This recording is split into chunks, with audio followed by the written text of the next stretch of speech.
Hey folks, it's Dr. Rowe. I hope you are well. My subject for this particular post is, point to the right direction, authenticity. More specifically, authentic leadership. Now, this is a subject which is huge, and actually a lot of people ask questions about this. I just want to give you a bit of a brief definition. Worthy of belief and trust, and not a pair of glasses on a bald guy's head. So, if you are in a business, or you happen to be in management, or you're just striving to become a leader in whichever area of your life it is, it could be leader in your own family, in your own household, in your community. I think it's a great conversation to have, particularly when we're talking about the subject of communication.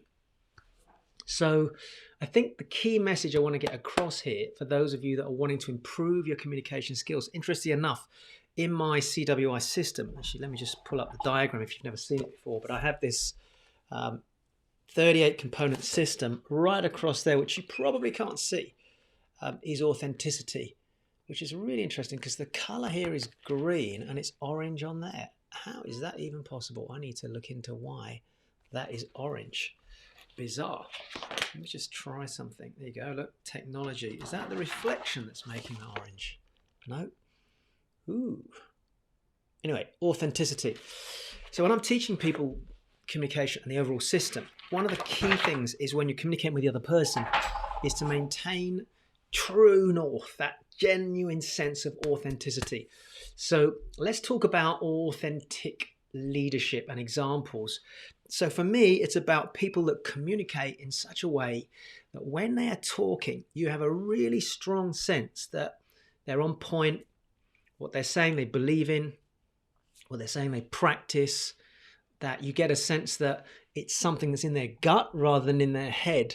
So as an example, a counter or an example of what is not authentic leadership is I see politicians and I see people come onto the media. I mean, this last year has been a crazy example of this, around the whole thing with COVID, masks, no masks, jabs, no jabs, the whole thing there, and how certain people are coming on and professing to doing X, Y, and Z, but the reality is they're probably not, or their message feels misaligned. Have you ever had that situation where you're watching somebody, you're in a meeting, you're face to face with them, you're sat in an audience taking notes, you're watching somebody, and then a new person comes up to speak. It might be an event that you're at, and you're watching that person, and you go, yeah, you know what? I don't quite relate to them. Or I don't feel that what they're saying they're aligned with. That's a classic case of somebody who is being a leader in that moment, because you can be a leader in any moment. You could be a leader in a small group situation where somebody's in trouble and you step in to help out. Equally, you could be a leader of a very large organization. And I've worked and gone in and worked with CEOs, heads of companies, small groups, large groups, etc. Spoken in front of tens of thousands of people at single events. And my experience is that people have a conflict. They want to say something, but at the same time, and if you relate to this, maybe you can put a comment on the post, but it's like you feel a little bit muted. You feel you have to say something to conform and to fit in. And this last 12, 18 months, as I'm recording this right now, this new cancel culture where people are now afraid to speak up about what they believe in because they might be cancelled or somebody might neg them out, is really scary, because what's happened to that authentic voice? Some people are dialing it down. If you said to me, what are some examples of what I, Dr. O, believe are authentic leadership, I would say, and again, everyone's got their own views and opinions. You might watch this and go, I don't agree with you, Dr. O, and that's your choice. And that's the beautiful thing about authentic leadership. I can make a statement, but at the same time say to you, just because it's my opinion, it doesn't have to be your opinion. And we'll come to this in a minute because I've got 4 points I want to put up on the screen for you in just a second.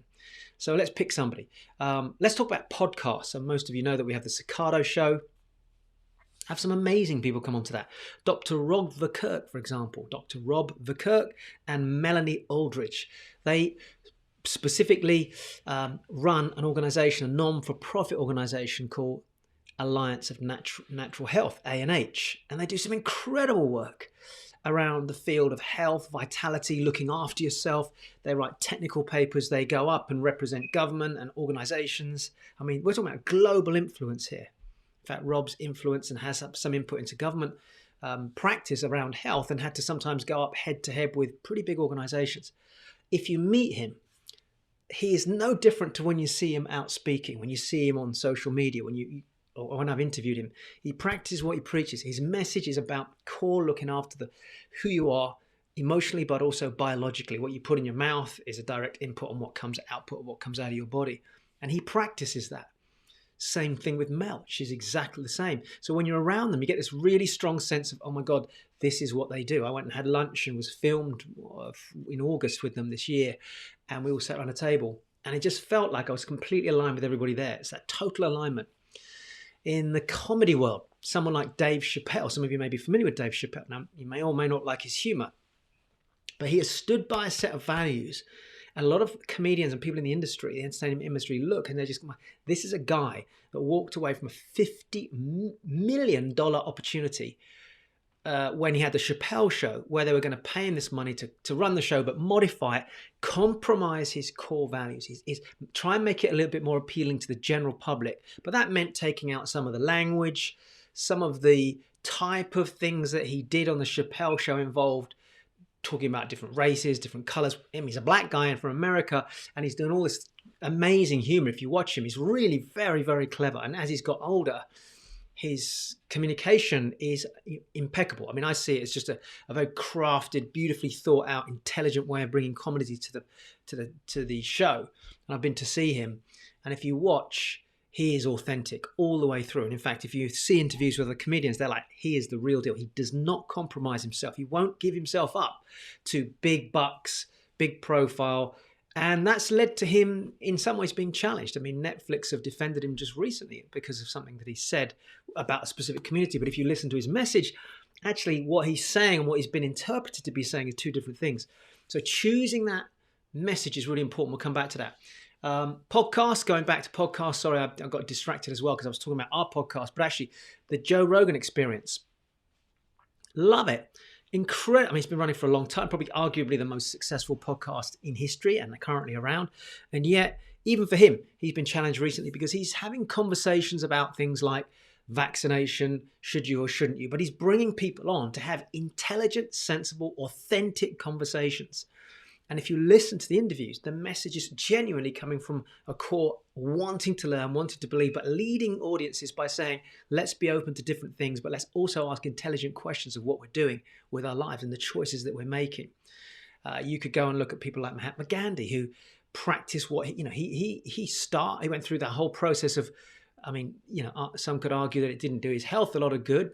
But he went through a massive protest by, if you remember the whole situation with the British government, etc., went through starvation, and he would protest and walk miles. He would walk with people. So instead of being, I am the leader, you need to do this, he would go and do what other people were doing. He would join people on the ground level in the protest. He would be part of that movement, authentic leadership.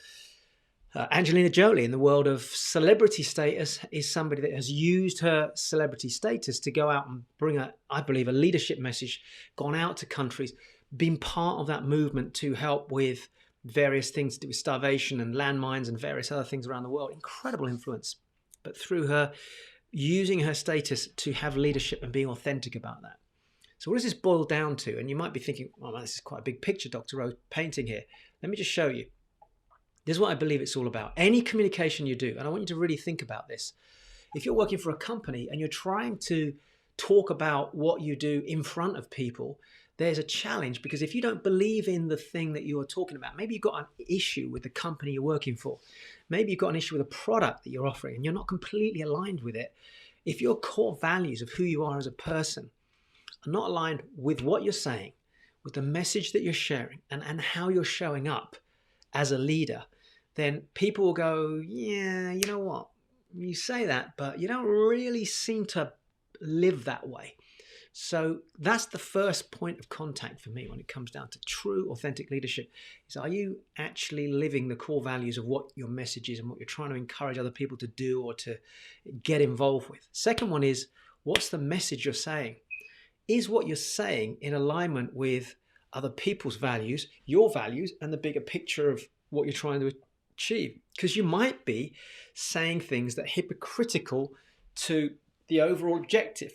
And that comes out. I mean, people practicing certain things. And I heard this in an interview just recently about the conversation about vaccination with a doctor. And the doctor kind of tied himself a little bit in knots over his argument, because although he was saying one thing, it was almost like he was practicing something else. And, if you're going to be a leader in that field, you kind of need to align with that.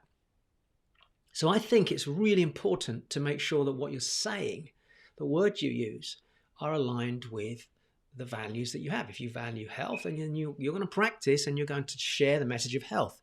So think about the leadership process and what things you need to get across to help people. And then, of course, what's your representation of that? So that's what I'm talking about now, is how are you showing up? So you have a set of core beliefs, core values. You've got a message you're sharing out to the world. How are you representing that? How do people see you? How are you coming out to the world? How are you dealing with people? How are you managing your emotional state as a leader? How do you manage the business, the people around you, your communication with those people? If you're saying you need to be a good communicator, but you're not communicating yourself, that to me is a conflict. I've worked with companies who are really poor internally of communicating any issues that come up. And when egos come into a board level, for example, often you'll see two people not wanting to communicate about certain things because they've got their own separate agendas. And I often have had situations where I'm having two separate conversations with people. I'm thinking, well, why aren't they communicating? If you're going to be authentic, let's all just be transparent, which comes to number 4, open transparency. I think the great leaders of the world are transparent. They're open about what their strengths are and what their message is, but also about what their weakness is. And actually, this was an interview that I just recently heard with Joe Rogan, actually, which I thought was really interesting. And this is with one of the doctors that represents CNN. And they were talking about vaccinations. And when Joe asked specific questions, what I thought was great is in the doctor's response, Dr. Gupta, was that he said, I actually don't know the answer to that, or I actually agree with you. This is an area that still needs to be addressed. We don't know all the answers to this. And maybe there are messages coming out suggesting that we do by the media, but actually the reality is we don't. That was a really authentic response. It was it was a grappling of values, not wanting to be a conflict to his message, but at the same time aligning with his own values to say, look, transparency, we're not sure. We're not completely sure. And that's what really authentic communication is about. It's about making sure that when you get asked questions or when you're leading people, if you don't know the answer, you show that transparency, but you also show the will or the willingness to find the answer and then communicate that back through to the people around you. Okay, so it was a bit longer than I expected, that post, but hopefully that was valuable. Enjoy your authentic... Oh, and by the way, remember to follow us on Instagram, subscribe to our YouTube channel, and follow us on Facebook. And remember to go to www.cicado.com/podcast and come and join us on our podcast. Dr. Rose signing out. See you on the next post.